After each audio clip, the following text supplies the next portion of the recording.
Zak Moradi, thank you for joining me on the Modern Warrior podcast. It's an honor to have you here. And what a journey you've been on in your own life. You've come a long way. I'm sure physically, but also emotionally, having gone through the battles of your past to be in this peaceful place in your life at the moment. And you're also the author of the book Life Begins in Leitrim. However, there was a life before Leitrim. Can you bring us back to what life was like before you moved to Leitrim at the age of 11? Yeah, life was obviously completely different. If you're trying to compare Iraq to Ireland, it's two different worlds. But obviously we have to go back. Well, I was born in a refugee camp in Iraq, in Ramadi, so it was a completely, we'd called it, I say it was an open prison. When you look at it now, when you look back at old footages and memories, that's what it was like. And obviously trying to compare a refugee camp to probably the rest of Iraq as well, two different worlds as well. So it was two, plus it was a dictatorship country as well. So living in a dictatorship country and in a refugee camp, it's just two different worlds. And compare Ireland, three different worlds. And so everything fairly much different. Three different worlds. And especially we're Kurds and Kurdistan, that's where we're originally from. So it's 4 different worlds. So 4 different worlds with 4 very different experiences. Yeah. As you reflect back on that, in those earlier years, is there a certain memory that sticks out? Maybe your first memory of what life was like in that camp? The first memory is, I was very surprised that when there was so many of us, you could have about 20, 30 kids be playing football in our bare feet and running around, and there would have been no antisocial behaviours or anything like that, and people wouldn't have had really money, you know. It was a struggle in everyday life for everybody. But so it was just so different. When I'm trying to compare having 30 lads, if the 30 lads were hang around together here, just say example, put 30 lads hang around the park every day, are more likely to be antisocial behaviour and acting a maggot. But so I'm trying to compare, it was just two different ways we were brought up. We were very disciplined. Even we weren't educated. So it was kind of, when you're trying to compare that here, you could be very educated. You could go to get the best and you could have antisocial behaviour. And you could be educated, but over there, I don't know, maybe it was a dictatorship country, we were all afraid, where there was no, would have never heard anyone robbing, or would never heard anyone, getting killed, or just that refugee camp, there was 5,000-6,000 people. Before that was a lot bigger. But there would be no crime. I don't know, maybe everybody knew each other. Sense of community there, wasn't it? A sense of connection. Yeah, a lot of, all in it together. Well, maybe we all had nothing. Yeah. Nothing to rob then. Yeah. And everybody kind of looked out for each other. The only time you would have had a bit of a row or something, you were playing a bit of football, like any soccer match here, it is. Do you reflect back and see those years as happy and joyful, or do you reflect back and see those years as being incredibly turbulent and painful and grief-stricken? No, well, this is the thing. A lot of people there'd be a lot of people who would have spent a lot of time in a refugee camp over there. There are in Ireland. I mean, there's hundreds of them. Same with a lot of relations, and everybody says we'd love to all just go back 23 years ago. I go back to that life we have one day. Could we be able to live that lifestyle again? Could we put ourselves? It's I say it'd be tough. I just don't think. But there's a certain fantasy around that in terms of believing that there was a lot more peace in that war-stricken country and zone. There was a certain peace there as well. There would have been a lot of, obviously, the government, the Iraqi regime would have killed a lot of people over the years, obviously, since Saddam Hussein got in power. Obviously, the Kurdish people, our people obviously suffered under him. But there was other people in Iraq as well, from the Shia minority.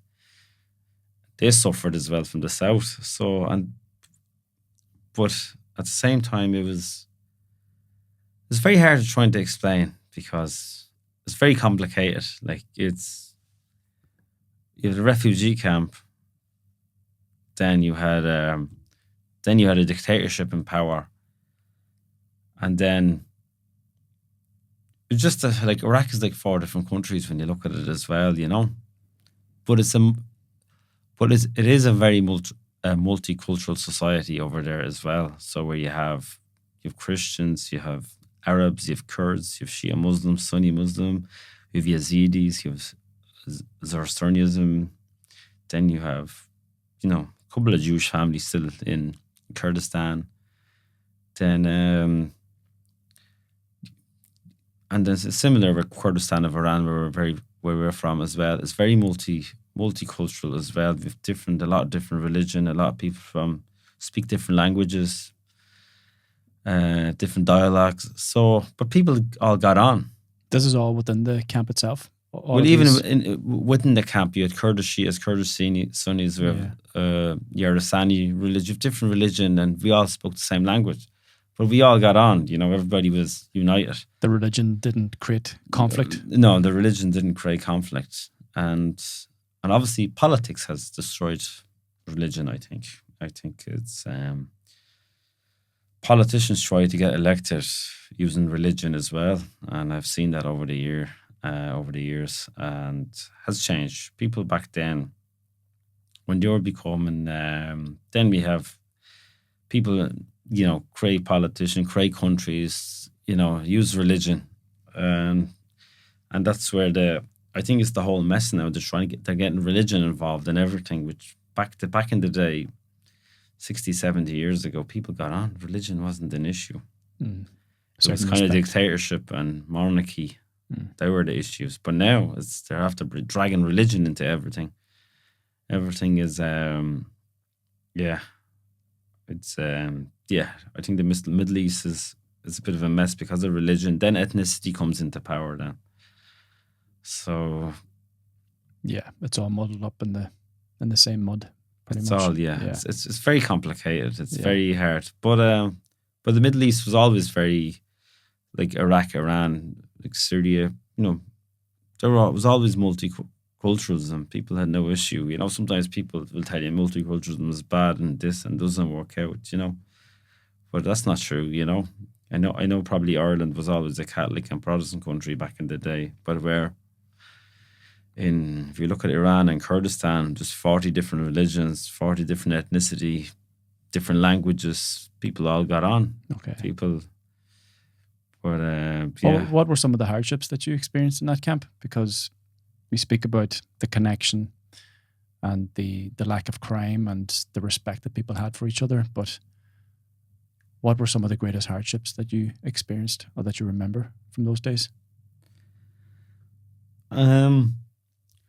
I'd say the hardship was when you got out of a refugee camp, you knew you weren't from there. But sometimes when you're in the refugee, everything was normal because you're part of that system. You didn't know any different. But as you got older, you kind of got a bit of common sense. When you left the refugee camps, you knew we were different. Even the clothes, Kurdish clothes, people were different. And when we left the refugee camp, we're surrounded, like I say, we're in an Arab city where they all dressed differently, spoke in Arabic. This is now when you're actually leaving the camp for the first time, Yeah. and this is when you really began to. Well, I kind understand of the got, as I differences. got it literally going about 10, 11, then when when I start kind of leaving the refugee camp, my dad used to drive a big tanker, he's an delivery man, and he used to always bring me everywhere kind of, and I used to see a bit of Iraq then that way. So you could get out. You could get out, see a bit more. So it was, You were sort of cast as the others, as such, outsiders. outsiders, yeah. Yeah. Like we would have been, yeah. So like obviously most Arab Iraqis would have knew that we weren't from there. Well, we were different, because our accent would be, even if you tried to speak in Arabic, your accent would have been different. They know we are. Did you get some pushback or prejudice because of your background when other people? Oh yeah, identified? you would have been treated as a second class citizen. Yeah. What that looked like? Like in everywhere you would have been, because obviously the Saddam Hussein regime hated Kurds and and the reason we were kind of treated all right, there wasn't much hassle because of the UN, the United Nations, obviously keeping an eye on. But it's like the real racism is over there. It's in the Middle East, where that's where the real racism is. I always say. That's where then that's what you experienced. Yeah, like because you're treated differently. Imagine spending 20 years, your family spend 20 years in a refugee camp, and they never made you feel a part of that country. And then you step into the country, and then you obviously step into a democratic country, and you see just the two different worlds, and that's why them type of countries will never probably be successful, because they treat different people from different nationalities differently, unless you're from their country. But then things have changed now since 2003. There's power sharing in the Iraqi government now since 2003. It's a bit different. Things have changed and calmed down. But at the same time, people sometimes now I see on TV bring back Saddam Hussein, and you're like, oh God. Bring back Saddam Hussein, because when Saddam was in power, you couldn't say a word about him. Now people have power. There's a bit of democracy over there, and now people speak up against the government and all. They can say what they want, like they're in Ireland, and now they're like, bring back Saddam. Saddam gave us this, gave us that. You're like, no, it's just the way their brain's so been brainwashed for that 30, 40 years under Saddam. It's very hard to take it out of them. So after 11 years, 10, 11 years? 11 years, yeah. Yeah, in this camp. You finally left. What did those first few steps look like? Like obviously we were excited to get out of there and just go to another country. Even though that this was somewhere that you felt a part of. There was a community, a connection, a sense of belonging, but still excited to leave this place? It was exciting. Yeah, we were all excited, but it was very emotional as well. It was very sad, because sometimes when you left, you're never going to meet some of these people again. And some I've never met again, because of a lot of the relation that went to Canada, Sweden, Norway. They were all different countries. I've seen some. Your own family? No, I have my own family, but distant cousins. Yeah, cousins. Related cousins and that. Yeah, I would have. First cousins? Or? Yeah, bit of both. Yeah, first cousins, second cousins. Yeah, bit of both. Yeah. And lads that I used to be, just friends. Good friends with, yeah. And never seen them again. Sometimes I see them on social media, where now these days it's easier to talk. Yeah. But they were probably the sad part. And then, but it had a happy ending, Yeah. But everybody kind of got out of there now. So that refugee camp is gone. So there's, after the 2003, a lot of them ended up in Kurdistan of Iraq as a refugee. And imagine if you're a Kurd, you end up as a refugee in your own country. It's you couldn't make it up. So the struggle still goes on for Kurdish identity. We're everywhere like the Irish. Like most Irish people will go any country they go, they always open the pub Kurdish people, we always open a kebab shop or a barber. Yeah. So we're everywhere, even in Ireland, there's nearly a barber, a Kurdish kebab shop everywhere. Yeah. My own barber's Kurdish, yeah. Yeah. And shout out to Sam there. Good man. Yeah. Yeah. So Came from a similar background as yourself. So yeah. So but so it wasn't a clean, clear process though of simply leaving this camp and then yeah, no, landing in some Leitrim. people be on a waiting list for 16 years, 10 years, 8 years. Oh wow, that long. That long, yeah. What was it like for you? What was the process there? Well, see, I would have been a lot. I think it was, could have been since, I think it's about 10 years or something like that, yeah. You were on a waiting list for 10 years? I think so, about that, really? yeah. Okay. So, but it wasn't, so it wasn't an easy process. You'd be waiting on a list, then you have to go for interviews, and there's a lot of work involved behind the scene, It's not just like, some people think we just got on a boat and we just, like that time in Iraq, if you tried to get out of there, if you got arrested, forget about it. They would have done you for us being a spy or something, Okay. Yeah. People always thought back then, before 2003, when Saddam was in power, it was everybody was controlled. Everybody was terrified to say a word of where you're going, or because there was checkpoints. Because I remember there was checkpoints on the road. Police stations were always on the road. So there could have been a checkpoint every 20 minutes or every half an hour. But were there people that tried to escape that camp during your time there? There was people that escaped, but if anybody ever escaped, no one would have knew about it. Some people wouldn't even told their own brothers. Okay. So yeah, so there were people, yes. Just be gone and you never heard, never heard again. Never heard again, yeah. So there was kind of things like that as well, yeah. Yeah. But then, but there was times as well where people used to go into the rural part of Iraq. They used to call it Jazeera, and they'd be going selling stuff and that, and they'd be never seen again. They would have got killed, robbed. So there was that kind of thing as well. So directly outside the camp, there was this war going on as well. Well, that you would have had the yes, but you had the Iraq-Iran war going on then. This is before I was born in '91. Okay, but there was the 8-year war between Iraq and Iran. I reckon 2 million people died in that, But neither Iraq or Iranian government will tell you how many people died, because they both said we won the war. And there was no winners anyway. They were both losing. They were both losers, in my opinion. There's no winners in such a war like that when you have two neighbours fighting. And they eventually made peace. And look, when you look at it 40 years later, the two countries have the best relationship. So it's I keep saying, when you live next door, if you don't have a good relation with your next door neighbour, forget about it. If you're fighting with your next door neighbour, you're never going to have a good life. The release from the camp. So from the release to, let's say, the next couple of days afterwards, what was the process there? So you're taken from the camp, and then what happens? So everything be organised behind the scene with the UN, the Refugee Resettlement Programme. So they'd sort out everything. You go for your photos, they're trying to, like, we didn't have passports or anything like that. So our passport would have been a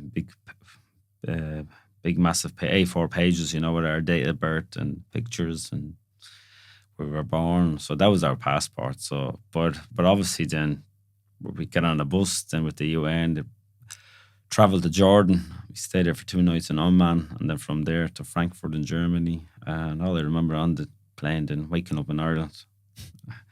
And so you were in Ireland within a matter of days? 3-4 days, yeah. Yeah, wow. And then, but everything, a lot of work is done behind the scenes. So you're just following orders or the process? Yeah, you're just following orders in the process. You're being directed by your parents at the time? Yeah. Yeah. And then, and they're being directed by somebody else, So it's... Do you have many brothers and sisters? I have 8 brothers and 2 sisters. And they all came with you? They all came with us, yeah. And all here in Ireland? All here in Ireland, except one brother in Sweden. Okay. Wow. He went over in recession time, so... That's some feat, taking that massive family from Yeah, no TV back then. I don't think didn't have TV back in the day, you know. So had the pastime somehow, yeah. Such as it was in Ireland as well back in the day. But so you arrive in Dublin. Arrived in Dublin, then on the way down to Carrigan-Shannon on the bus. And then life begins in Leitrim. That's what the name of the book is. Of course.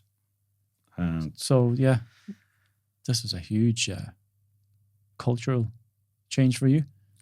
Yeah, everything was different. Whole huge culture shock. The weather, everything was different. Even when we arrived, it was 4th of July. It was lashing rain in here, windy, you know. And after leaving in Iraq, it was like 40 degrees.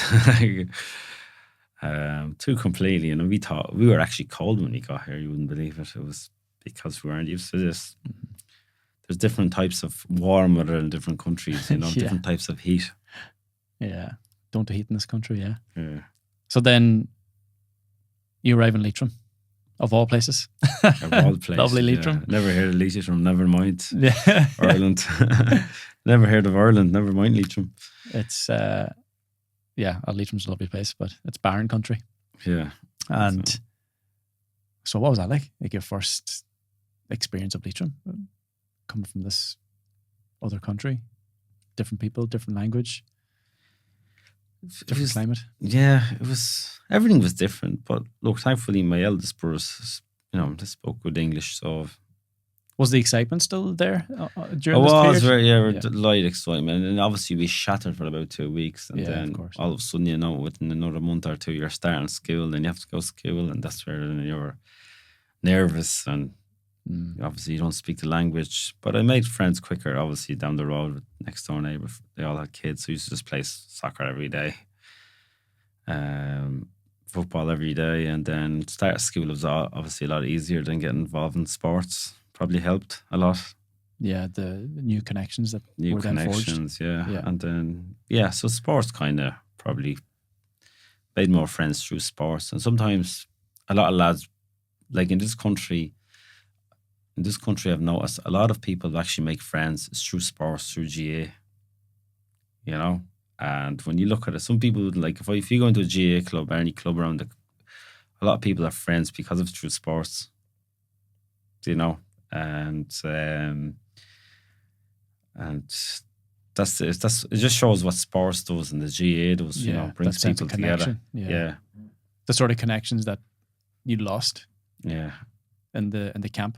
As you mentioned, the 30 lads playing football. And that was the connection with the ball, brought us together. Yeah. Brought 30 odd of us together. And you're probably pretty decent at kicking a ball, seeing as you were doing it probably every day with the 30 lads in the camp. So you get immediate respect if you can play a decent ball, especially in Leitrim, yeah.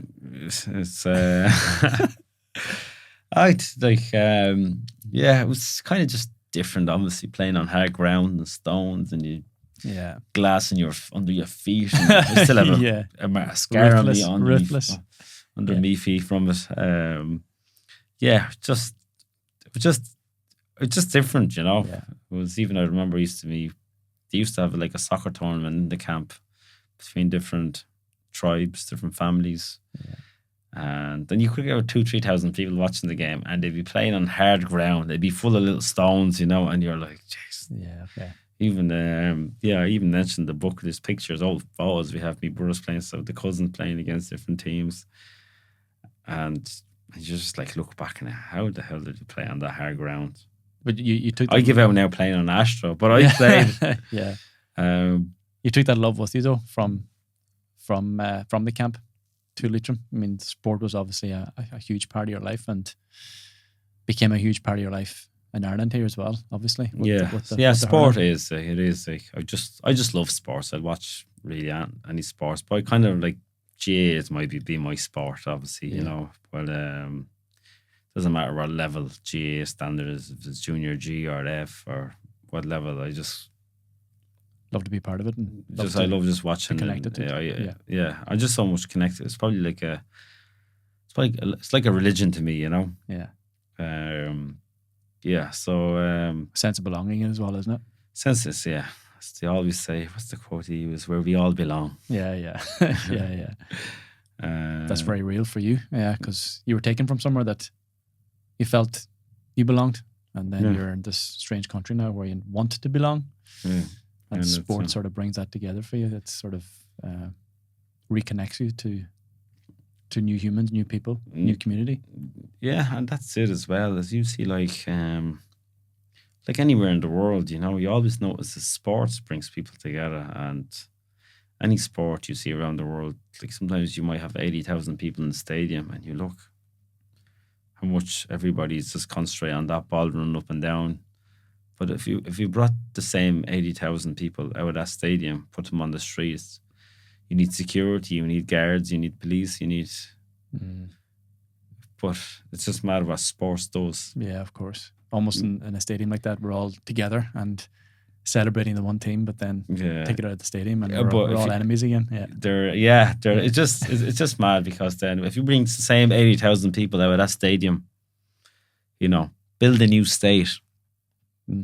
First thing, they want the police station, they want the GP, they want CCTV footage, they want cameras on their house, they want to know how far a hospital or how far, they just, it's mad when you put that same 80,000 people in a stadium in Croke Park. They're all watching none of that that ball. matters.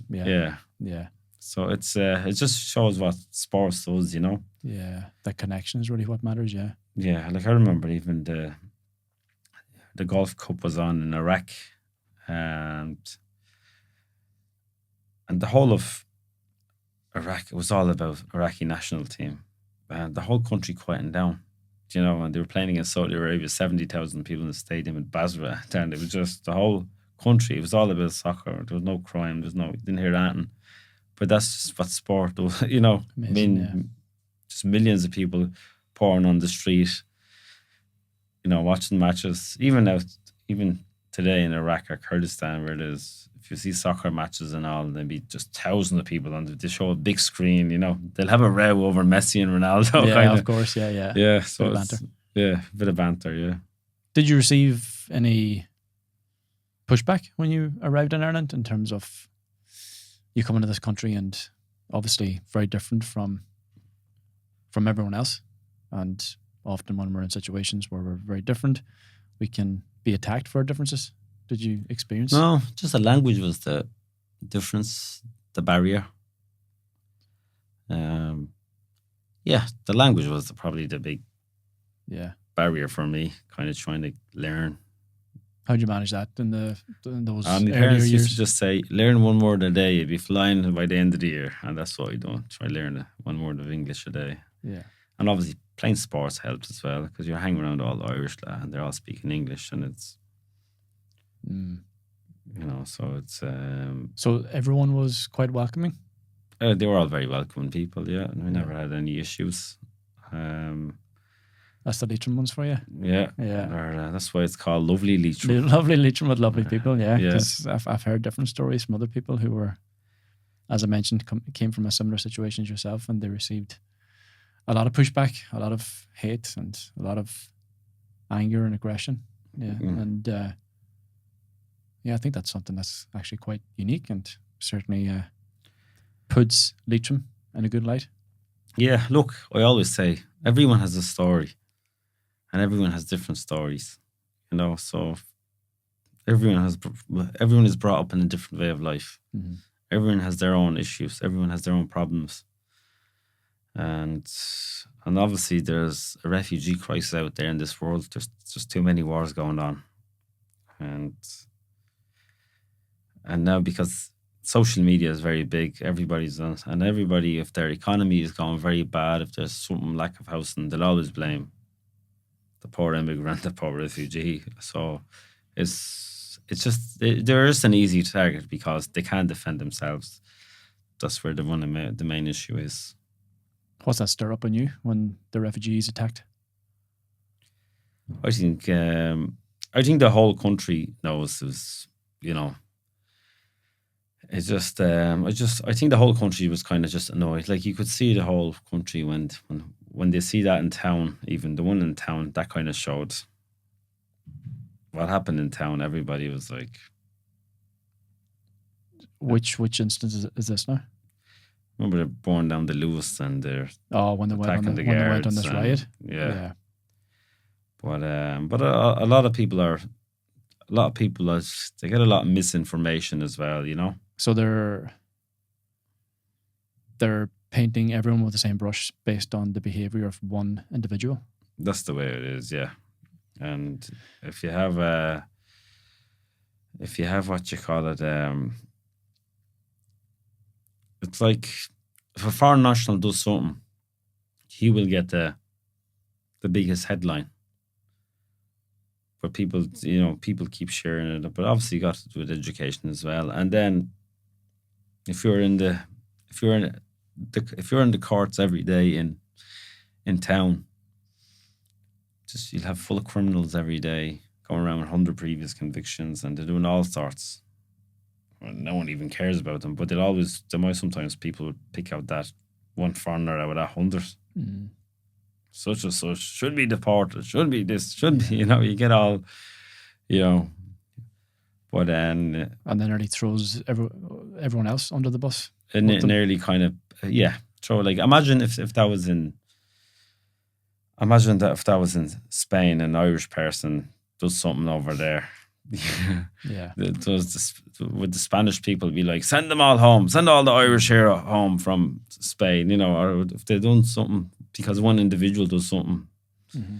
you would think they'll, paint every other, I think that's where kind of one of the big issues is at the minute in Ireland. So where do you think that comes from? Where do you think that issue stems from? Because Ireland has always. No, like I always say, Ireland, 99% of the population are very welcoming people, The country they're welcoming people, and the country is a cold country. But there is. The people are warm. There is something that simmers beneath the surface, though, that few are willing to talk about, such as. Yeah, there's a problem. Look, we all know there's a housing crisis. There is that. And if you're going to have refugees coming, then they're not taking your house. It's not the refugee taking your house. They're only being put into community centres where places are being shut down over the years. Yeah. They have no control over that. They have no control. And sometimes people have to realise in this country, we have to follow rules and law. We're part of the European Union. It's not North Korea. Mm-hmm. Even, it's not North Korea. Like, we're not in a dictatorship country. There, unless you want to turn like North Korea, because only the working class people, we're the only one that suffers. Mm-hmm. Doesn't matter what way you go about it, we're the one that suffer. Do you want tougher laws? We'll suffer. It's the working class will suffer. Mm-hmm. So you want democracy? We can all live on the same page. So people have to, because democracy and freedom you only get once. And in 1979, Iran had a revolution. They want to overthrow the monarchy. And up to the 1970s, Iran was the top 3 destination in the world for tourism. And you look at it now, probably in the bottom 1,000. Wow. So you have to be careful what you choose. This is 1979 is when that began to flip. Yeah. You have to be careful. Do you want a tough leader in charge?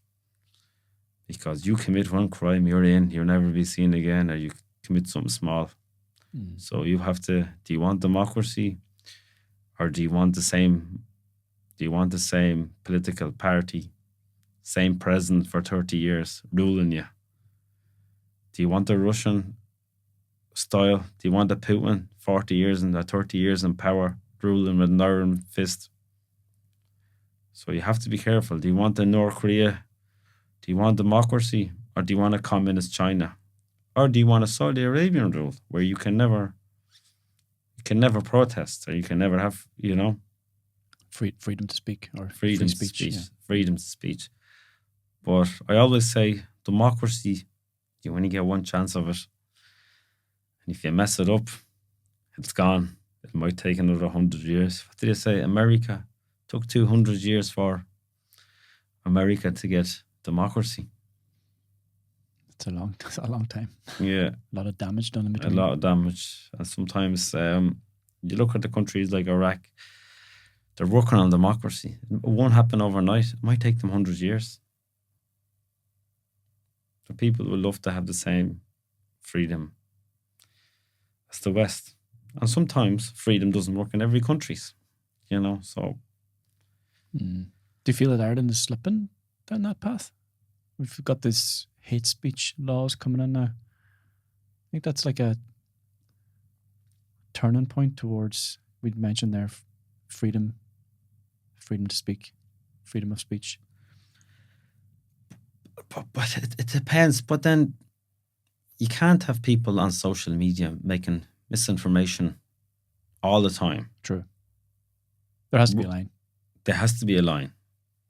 Who determines the line, though? It's weird. This is the thing. Where do you draw the line? Where do you draw the line? This is where the problem is sometimes some people want to get elected. When they're anti-immigrant, they get elected. I don't like even mention names. They get elected because they're anti-immigrants. But the people that vote for them as well, a lot of it really are not educated. It's a lot of racism. Yeah, it's got to do with that as well, racism. But sometimes I always say you need to, if you're going to get elected for being racist, but people need to ask, what have you done for your area? People fail to see the bigger picture here as well. Yeah, so it's as I've mentioned, that one hate speech law could become something more. It can become more, but it's the same small minority might ruin it for everybody. I don't know. People ask me, what do you think of this? I said, I don't know, but there has to be a limit. I said, there's a lot of people out there making false accusations, all the time, recording people for no reason, and I seen, I know a lot of guards, and they'd be telling me sometimes you just get people making up misinformation or some fun. Oh, groped this young boy, or he was trying to grab. Like in Ireland, you wouldn't really get away with that. Like there's cameras everywhere in Dublin City. So they need, if you're going to make up false accusation, Is that hate speech though? Well, they have to find a certain way of, I don't know. That is. It's like what is hate? Like what? Define hate. Define hate. Yeah, but you can't have Tommy Robinson making false accusation the whole time. Yeah. And then if you're like looking at, hello, Tommy Robinson, but your country has destroyed the world. So if you're talking about our country, your country killed thousands of our people back in the late 1930s. Right? I mean, we don't have a country because of your country. You've killed hundreds of thousands of our Kurdish people, to made our people into refugees. And now you're talking about immigrants going into your country, refugees. So you need to have a look at bigger picture of yourself and your country, what your country has done to, terrorize our country. Who are you referring to here exactly? Well, I'm just referring to one example as Tommy Robinson in England. Oh, Tommy Robinson. Okay. He fucked things up. Yeah, but I'm saying he's on about, all my country, all these immigrant refugees coming over, destroying our country in England, Great Britain. Yes, Great Britain. You destroyed my country. We're from Kurdistan. You've come in and rob all our oils back in the day because we had a lot of oil fields. Yous are the one who came to Kurdistan. Yous bombed us because we didn't agree to a creation of Iraq. We didn't want to live under colonization. So he doesn't look at that. They need to have a look at their own history first before they start, criticizing other countries. Before it starts repeating itself. Yeah. So because the refugee crisis, we didn't start it. It started from up the top here. Yeah, of course. Yeah. So it's very complicated world we live in. It's Yeah, but it's important to know because a lot of us hide under a rock Yeah, that's and we refuse to acknowledge the you the know, dangers and yeah, the slippery slopes. yeah. It's messy. It's it's obviously like it's very hard for Ireland government to give out about refugees. It's just because and all these people, politicians, a lot of them are educated as well. And people are saying, oh, people say Sinn Féin betrayed or the Fianna Fáil betrayed the people. Like I'm like, what are you talking about? We're part of the European Union. We have to follow rules and laws. We're in a democracy. And since Ireland joined the EU, look at Ireland. And when people say, look at what Ireland was like before the EU, when they were, there's a lot of poverty.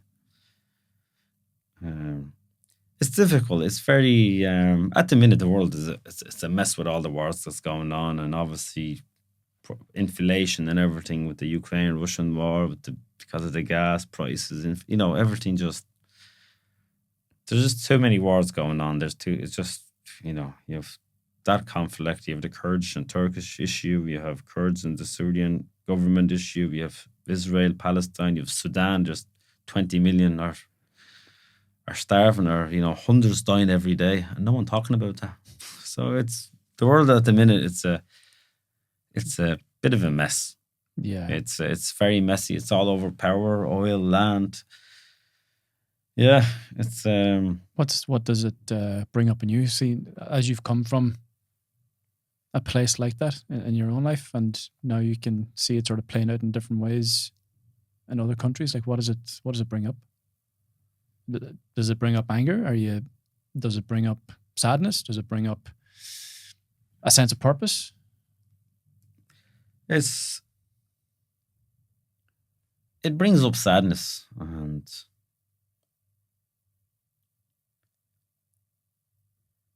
there's a massive double standard in this world. There's a massive double standard. Even in this country. The Irish government would criticize Israel all the time, expel Israel. And I've said to a lot of politicians here, I said, if you can just please once criticize Turkey, stop bombing Kurdistan. They have bombed the Kurds in Syria 1,100 times this week. 400,000 people are without electricity, buying electricity infrastructure, right? Oil fields. He says, we turn a blind eye because it doesn't suit your political agenda. Mm-hmm. Because it doesn't. So I'm like, we treat them differently. Then it's mess. It's like Pakistani government decides to deport 1 million Afghans back to Afghanistan, right? And most Muslim country, I didn't hear a word about them. So I'm like, they're just kind of, the world is just a mess. You know, you have people there, and there's just so much going on in different countries. They'll just feed you what they need in order for them to maintain a level of control over the people. So there's a massive double standard. Like you look at Erdogan at Turkey. He's trying to lecture Israel. But he needs to lecture himself what he has done to the Kurdish people. It was 2013, city in Mardin, 500,000 people were forced out of their homes. And I even went to a refugee camp in Kurdistan of Iraq last year. I asked these Kurds, where are they from? He said, our homes are taken. Turkey bombed their homes. And they're bringing in settlers. And they're bringing in Palestinian refugees into our own areas.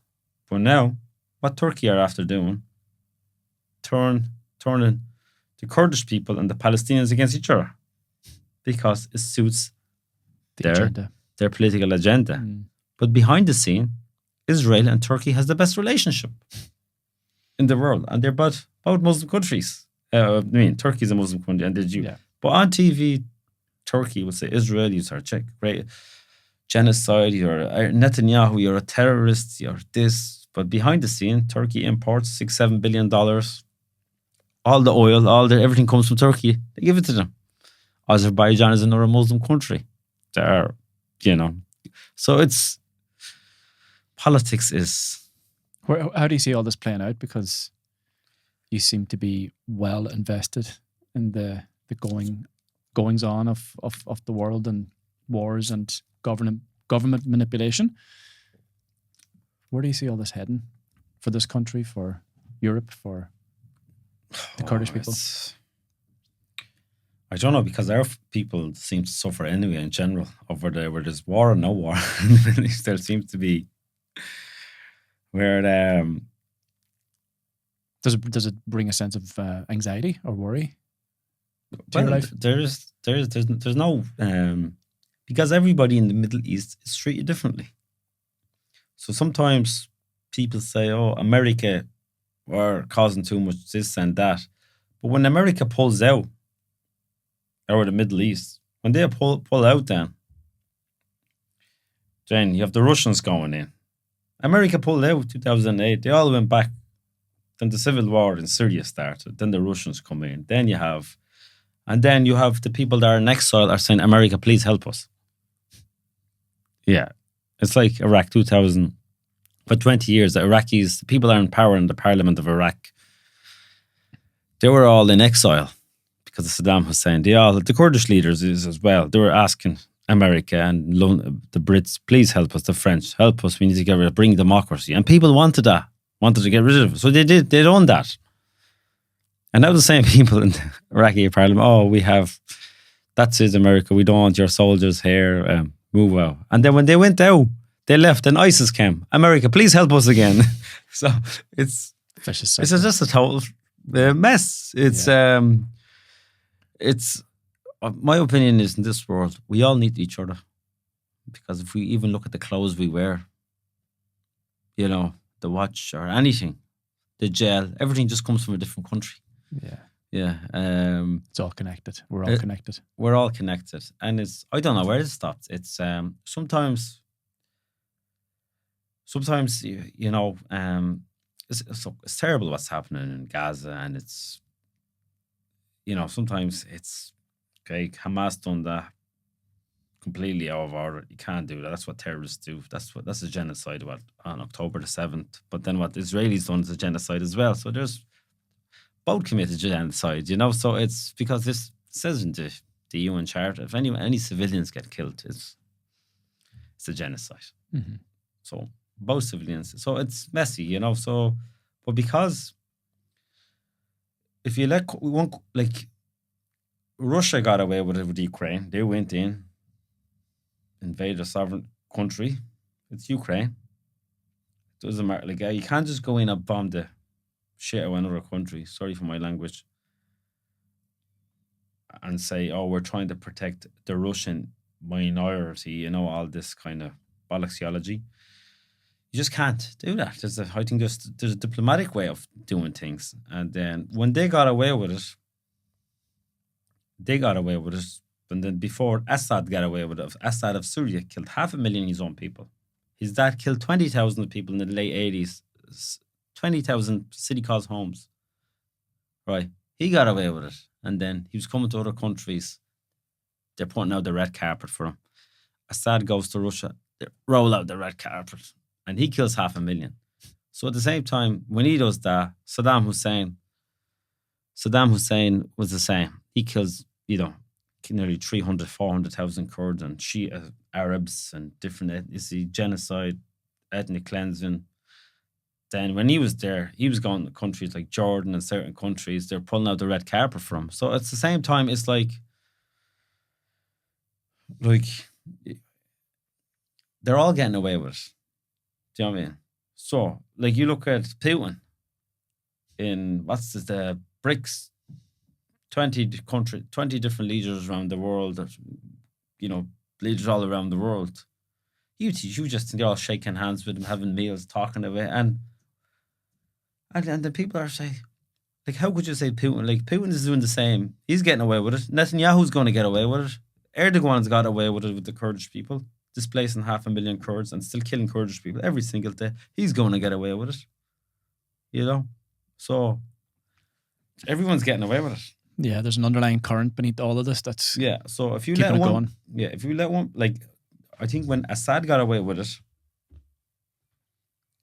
in Syria, then everyone's getting away with it. That's where the big, that's where the big mess is. Once you let one person away, and next fella will take a bit of advantage, If he gets away, and then gets away, and that's it. They'll all do it, and they'll all get away. And that's my opinion. Why Netanyahu in Israel? He's fighting for his own political. He'd probably end up in jail in his own country for so. So they get away, So if he gets away, he got away. Erdogan gets away. Putin gets away. Assad gets away. Hosni Mubarak in Egypt got away. And then it's like again where you draw the line, isn't it? Yeah. Like, so where do we draw the line? So even in Ireland, okay, fair enough. I agree with you. Let's expel the Israeli ambassador. 1,000,000% agree with you. But right, I'm gonna say it to all the Irish politicians. Can we do the same for the Turkish ambassador? Expel him as well, because they have blood on their hands. How many Kurds have died, in the last 30 years? Hundreds of thousands of Kurdish people in prison in Turkey. And there's a Kurdish person gets killed every day in Turkey. Kurdish Syrians are getting bombed every single day, right? So are they not committing the same genocide as Israel? No, if you call it genocide. So they should be expelled. Let's go. Let's start doing it. Very soon we know Ireland will have no friends, and there'll be no more.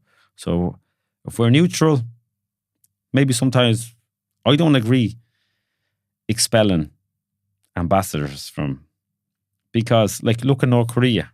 They don't have embassies anywhere in the world, really. So your man would slaughter his own people. He'll rule, with an iron fist, and he'll get away because there's no way of talking to him. So he just gets away. There's no, you won't have any TV news going into that country or any journalists, because you don't know what's happening in there. Everybody knows he kills his own people just for fun. Anyone criticizes Kim Jong-un or that dynasty of family. Mm-hmm. So where does this, my opinion is you're better off having them here. You can talk to them if you have them here, because in the end of the day, things will only stop. You can criticize them. Let them know. Criticize them. I agree. But when you criticize them, but you have to treat them all the same. Yeah. We can't, if we're going to... Does the democracy again, the equality. Yeah. This is where the big issue is in the world. We pick and choose who we want to side with. That's what's going back to what I mentioned earlier about the potential of Ireland slipping down that same slope of dictatorship. Well, I wouldn't say dictatorship. It's completely... Well, dictatorship is probably extreme, but taking rights away from people. I don't know. It's tough. It's where do you draw the line? Yeah. Do we let people away the way to get away from? I don't know. It's I'm probably the wrong man to ask. But you're I don't know. Doing a pretty good job of it here, I have to say. Yeah. But you're enlightening me, so you are with all this information. So so that's the thing. A lot of people say, "What do you like?" Every day, someone say to me, "Zach, what do you think it's Ireland about expelling the Israeli ambassador?" But I'm like, okay, then I'll give you an example. Right, you expel the Israeli ambassador, bang, they close their doors. Right, then what's next? What do you do then? Israel, mind your own business. Doesn't got to do with you. Mm-hmm. So at least when they're here, you can talk to them. Yeah. Do you know what I mean? Fair enough. I agree with democracy. People can protest, argue about what's happening there, and the government can, Micheál Martin can criticize Israeli government, and that's fair enough. But will you do the same to the Turkish government? Will you criticize the Turkish government? Are we going to keep going back because Turkey under the Ottoman Empire was a colonization of the Arabs, Kurds, Persians back in the day, right? Whatever they gave Ireland, it was everybody that helped Ireland. It wasn't just the Turks. It kind of annoys me. People say Turkey helped. It wasn't Turkey. It was the whole Ottoman Empire was Iraq, Jordan, Palestine, Libya. It was every country. there was part of that Ottoman Empire. They were all the one. So there's no point. There wasn't even a Turkish flag. It was the Ottoman Empire. It was everybody. So, like, don't be afraid to criticize. Forget Irish people have helped the Turks where there's earthquakes there, you know. Like, don't be afraid. We can't just go back to 1800 or 1700. The Turks helped us. We can't criticize them. Don't be afraid. No, criticize. That's a different era. Everybody has helped out each other at some stage. You know, we need, like, if you're going to criticize, you have to be, you know, politics is very messy. Would Irish politicians criticize the Americans? My opinion, Israel, America, it's all the one. Okay. So, you know, if you're criticize the big dog, not the small dog, and see how you get on. But then power.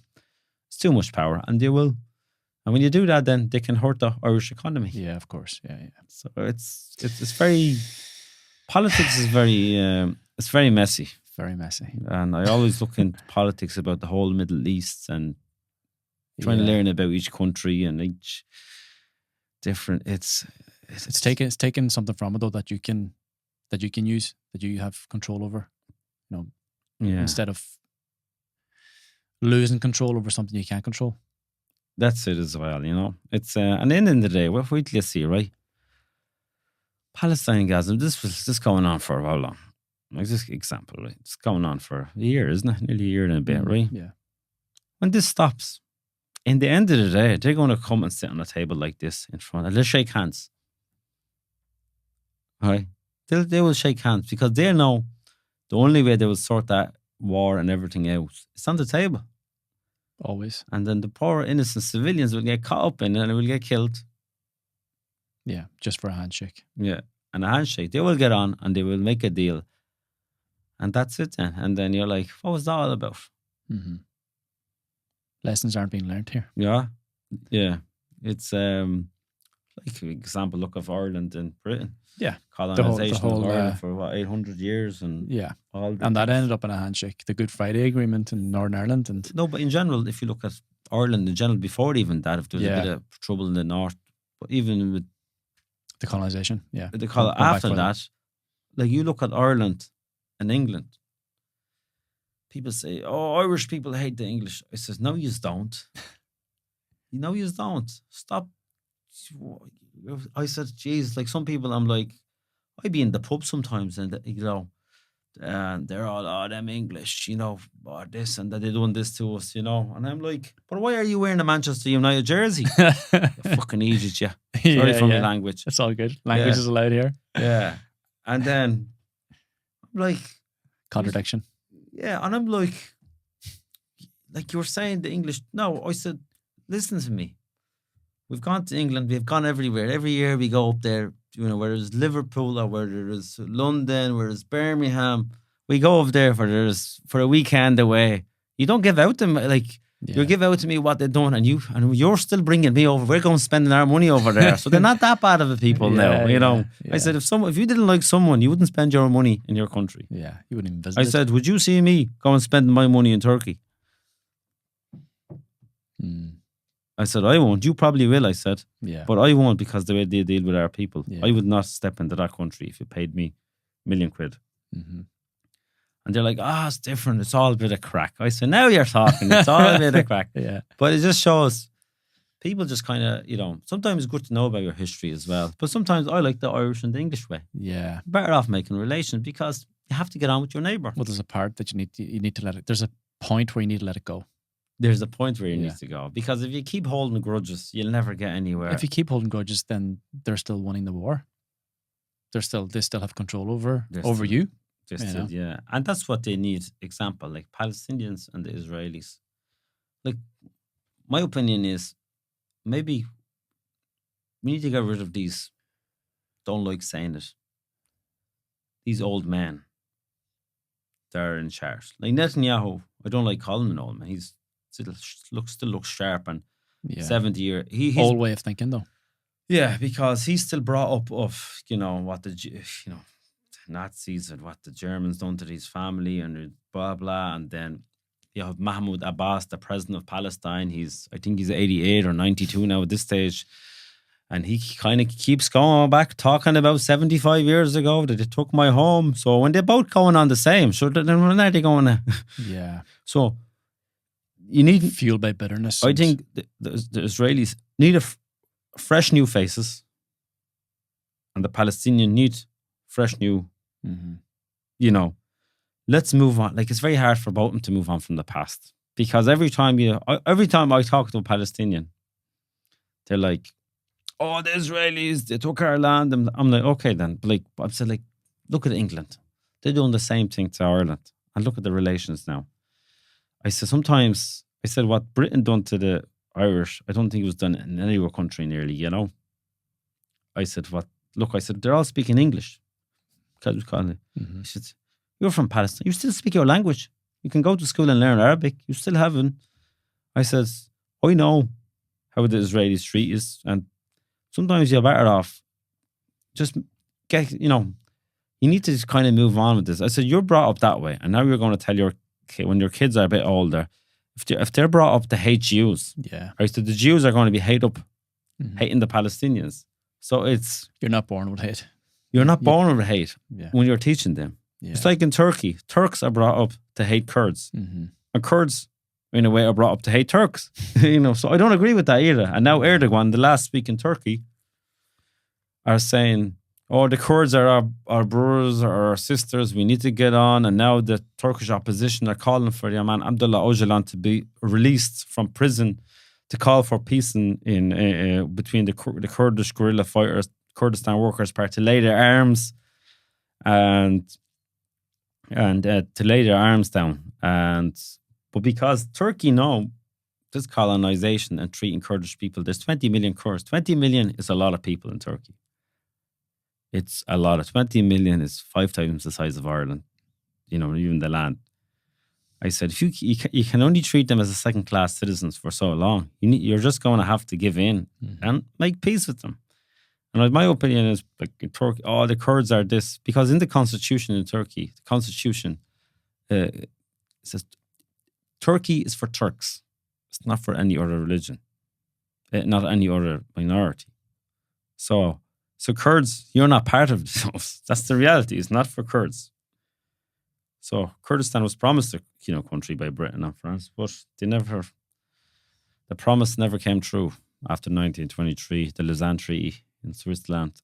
But eventually, Turkey and Kurds, they will sit. And I can see a man being released. He's in prison for 28 years, and he has 20 million, so 40 million Kurds who supports him. So the Turkish government know this is enough, because they call Hamas as a resistant fighters, right? That's fair enough. You can call Hamas what Hamas done on October the 7th.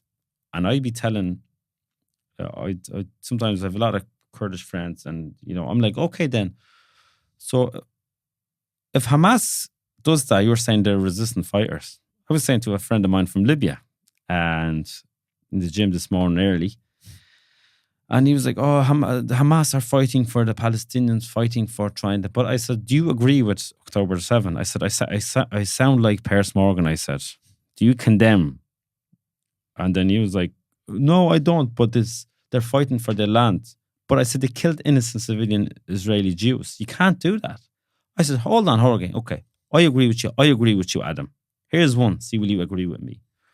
Would you agree with the Kurdish guerrilla fighters and just pick up a couple of AK-47s and go into the middle of Turkey, go into Diyarbakir, Kurdish city, and start start shooting loads of Turks? Would you call them a resistant fighter? Oh, that is different. I said, no. This is the problem, my friend.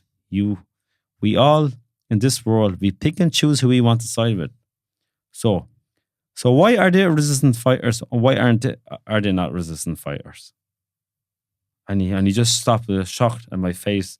It was kind of like, how dare you asking me that question? And I was like, come on, tell me. And he just like wouldn't. I said, if Hamas gets away, does that mean our people in Syria, they kept patient for about 70 years until 2011, the revolution, the Kurds got their own area, their own territory. I says, there's the Kurds in Syria. Do they go up and say, I'm fighting for my land? There's some Arab have took my land. So do they go out and start shooting all them dead? Do you agree with that? No. And then I said, why do you agree with Hamas then?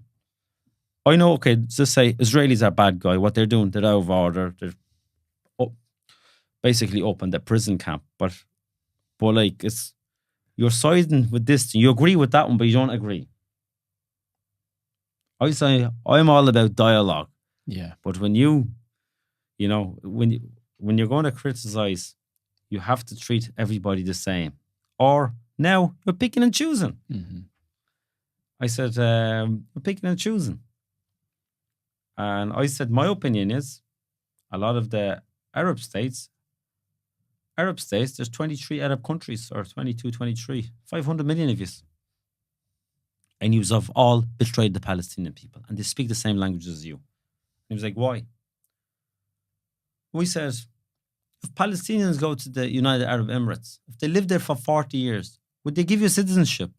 He was like, no. And I said, you discriminate against each other. What do you expect Israelis to do? I said, I found out what discrimination after the October 7, that Jordanians and the Egyptian would not open the doors to let one Palestinian in. And the president of Egypt said it in his speech. And the Egyptian, I said, 50,000 people would have not got killed if we let these people in. I said, even Saddam was the bad guy. He let our family in, even if he was a bad guy. Mm-hmm. Do you know what I mean? Yeah. We're treated as a second-class citizen, but our family didn't get killed. Mm-hmm. We still had relations over the war.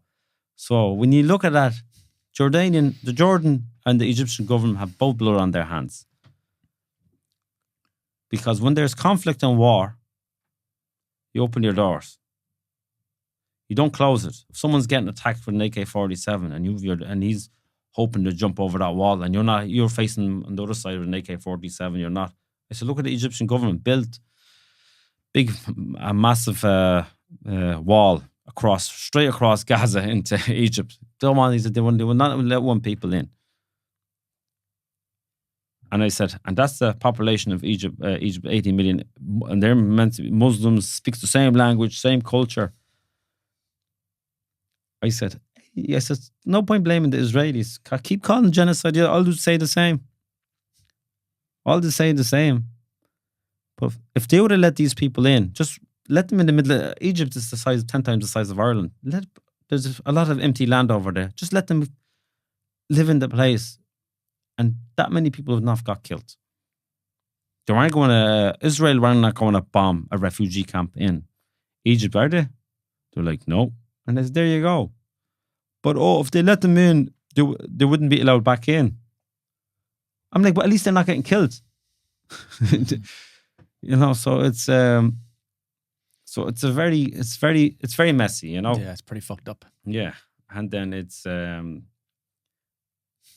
very fucked up, you know. Politics is messy, and in the end of the day, when this stops, the only way, there's no winners between Israel there is no winners. They're both losers because people get killed by both sides.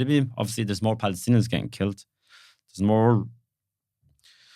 Gaza is destroyed. I don't know what's left in bleeding Gaza. But if the Israelis didn't have them Iron Dome, Tel Aviv will be like Gaza too. Because Hezbollah, they say themselves, we fire 10,000 rockets. 10,000 rockets, you know. So it's a very complicated world, and there's just innocent people are getting caught up in the whole thing, and they use things that suits their own political agenda, you know, and that's why I'm very surprised with Egypt and Jordan. I know the Israelis are killing them, but not that 50,000 people would have not got killed if they opened their doors, at least children and kids. And whoever is fighting for Hamas, let them at it then. Yeah. You know, and then you could deal with it. At least, yeah. It's you just don't know who's getting killed in this war. Right? It's very, it's very messy, you know. Jesus, we spiraled down a path there.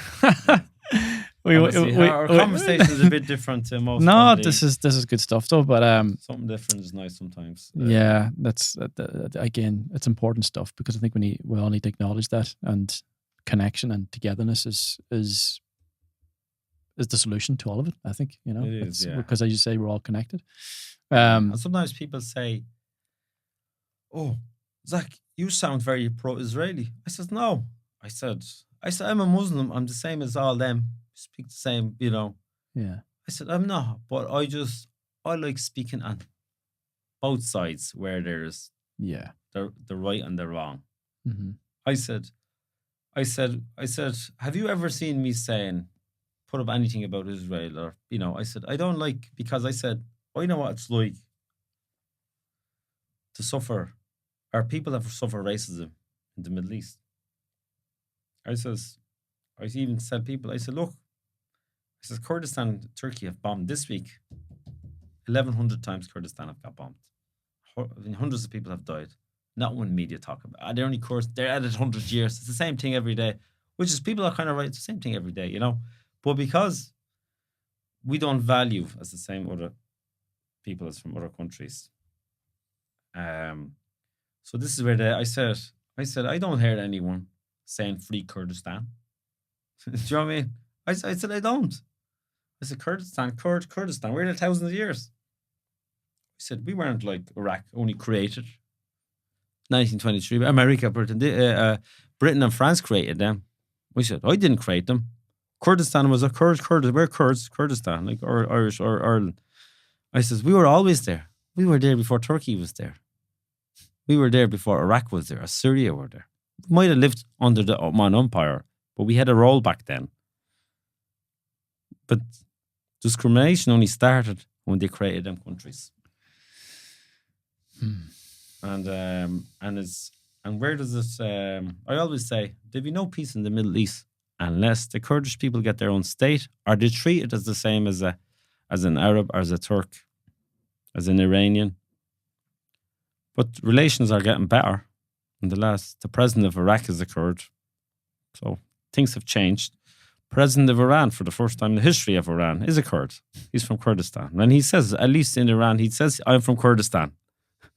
Good. So, which is like in Turkey, you cannot mention the word Kurdistan. You'd be in jail. In Syria, you couldn't mention that. But in Iraq, to be fair, the Kurds, "Oh, you're from the Kurdistan region." Sometimes the Kurds, "Oh, you're from the north. You're Northern Iraq." You know, no, Kurdistan of Iraq. Yeah, so it's things is getting better. Good. Well, look, as I said, I think these are all important topics to talk about, but I also just want to, before I wrap it up, talk about your movie coming up, the documentary that is coming out next year. Home. What can people expect from this movie? It's a bit of everything.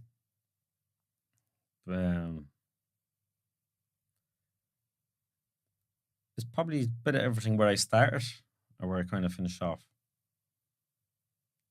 Just trying to bring it back, an old memories, going back, visiting the refugee camp, see what things have changed or what would it be like. Visiting relations, visiting the memorial site in Halabja where 5,000 people were killed in one day in a chemical attack by Saddam Hussein.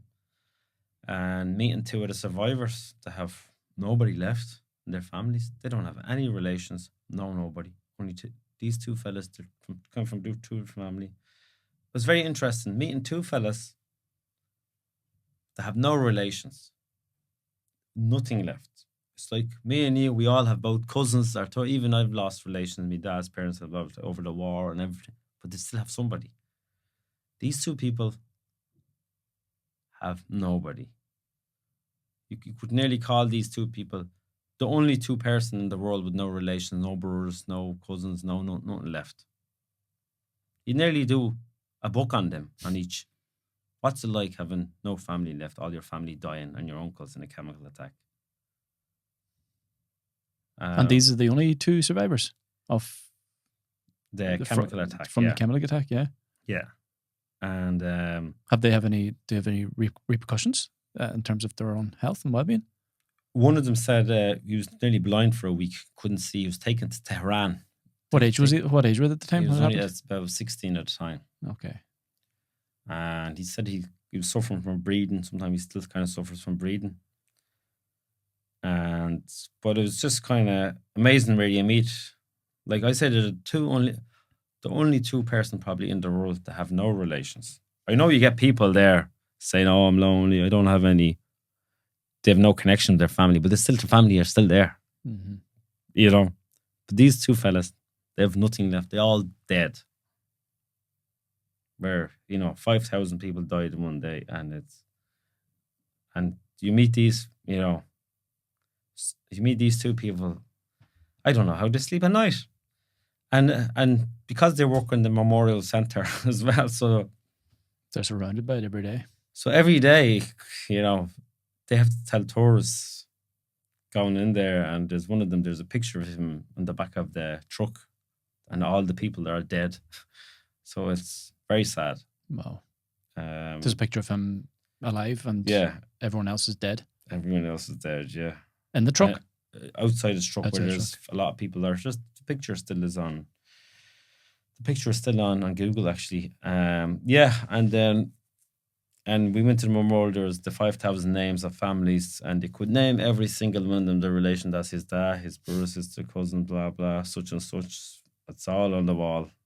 5,000 people. Wow. And that's heavy. Yeah. So that was probably the most emotional thing I've ever experienced in my life. Yeah, that was the. And this is in the movie, and the documentary. This is in the documentary, yeah. And kind of showed it'd be a lot about the refugee crisis, what refugees go through, and obviously it's about our country, Kurdistan, as well. Brilliant. And it's a bit of history. Bit of history, bit of everything. There's a bit of everything in the documentary. Ireland, Kurdistan. When will we get to see it? Where we've been shown it. We were showed it at the Galway Film Festival. So we showed it there. Very surprised. Sold out within 3 days. Ticket nearly 170, 163 people. That's all it could hold. It was brilliant. Fair play. We showed it in Manor Hamilton there 2 weeks ago. We showed it in Mayo. We're showing it again 17th of January. 17th of January in Leitrim cinema over there.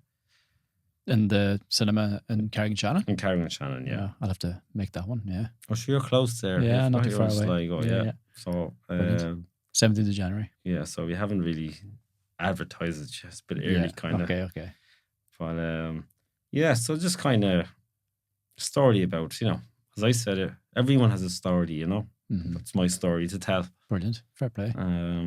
It's probably something different.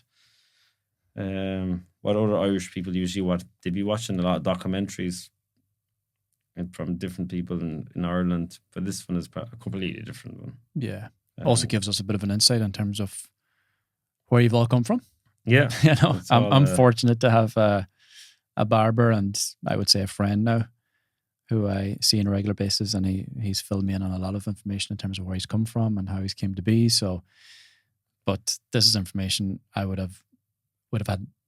not have known only for him. So it's not out there. It's not out there. People are ignorant to your background and to the struggles. And sometimes it's hard for people because if you try to tell people where you're from and they don't really want to know, the reason they don't want to know because they haven't heard about you.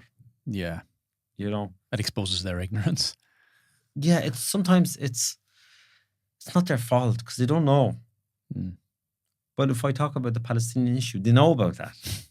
Do you get me? They will talk to you for an hour. But if I try to change a subject for 30 seconds about Kurdistan, and they kind of have Kurdistan, but they don't know much. Mm-hmm. So they kind of don't know if they want to get into a debate with you about it. Yeah. I even, when we showed it up in Thomas Davis and Tala, and this other fella says to me, he goes, "I'm sorry, Zach." He said, we tried to talk about it. I didn't know much about your country before. I didn't want to really talk about it because I didn't know enough about it. Well, I said, well, you know now. But sometimes I feel like they don't know about it. Yeah. But the government in Ireland know about it. These are all politicians, very well educated. They know about it. It just doesn't suit their political agenda. What's the purpose behind the movie for you? Why put it out there? Well, obviously, fella called Declan Ryan. He read me book. He was Tony Ryan's son, founder of Ryanair Airline. So he read the book and he said there was a documentary in this, and he wanted to do it, and he does amazing work with one foundation. He just wanted to help and do something different, and Brilliant. he wanted to turn the book into a documentary, a movie. So took a big bit of time. It wasn't easy now doing it. Well, it's very inspirational too, because without him and yeah, production company, Rockshot, wouldn't it? Fair play. There's not many people who say, let's go to Kurdistan. Oh, Jesus. And I'm like, listen to me. It's no different to Ireland anywhere. That's fair play. Yeah. Zak, thank you so much, man. Brilliant conversation. And I'm privileged and honored to have you here. I'm looking forward to seeing this movie as well in January. I will keep an eye out for tickets. And for everyone who's listening to this podcast, where can they reach out to you? Where can they they can get in touch? Where can they grab your book? Instagram probably is a lot easier. Yeah, nice to get you. Yeah. And your book is available. You can available get in it all online bookstores. or any Eastons or any of the deals books. Yeah. Brilliant. Thank you, Zak. No problem at all.